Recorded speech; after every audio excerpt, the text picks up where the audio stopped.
Bye guys! Bye guys! Today's content contains information about the harmful effects of globalization as well as some suggestions for solving some of the common problems faced by the current generation. We're gonna explain what is illegal logging and what is the cause and effects of it. So, Isidro, what is illegal logging? Illegal logging is the harvesting, processing, transporting, or buying or selling of timber in contravention of national and international laws. It has devastating impact on some of the world's most valuable remaining forests and on the forests who live in them and rely on the resources that forests provide.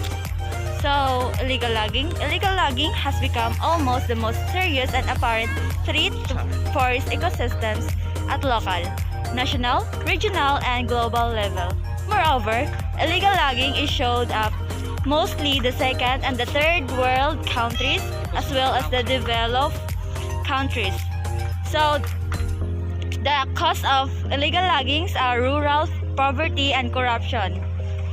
The environmental effects of illegal logging include deforestation, the loss of biodiversity, and the emission of greenhouse gases.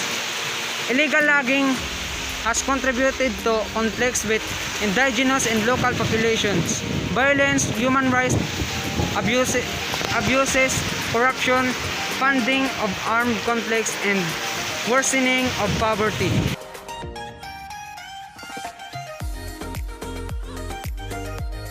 Water pollution. Water pollution is a release of substances into bodies of water that makes water unsafe for human use, aquatic disposal. One of the primary causes of water pollution is contamination of water bodies at the impact of human by drinking or consuming polluted in water, and it has been disastrous effect on our health.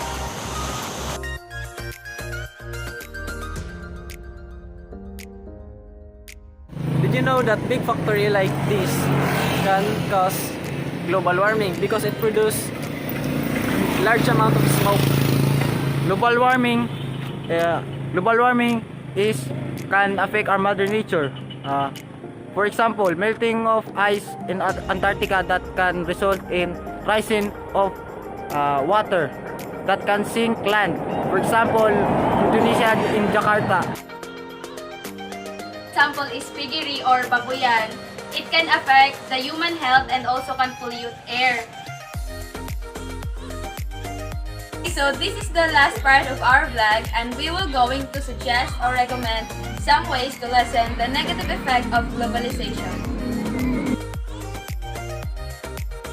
To mitigate the harmful consequences of illegal logging, we can encourage people to plant more trees in order to restore natural balance.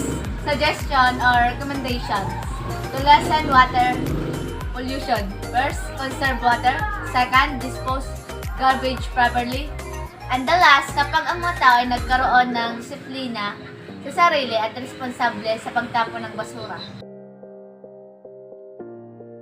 Optimizing the factory's operations, using public transports, turn off the lights when not in use, reduce, recycle, and reuse, reduction of forest fires, and smoking. That's all for our vlog! Thank you for watching!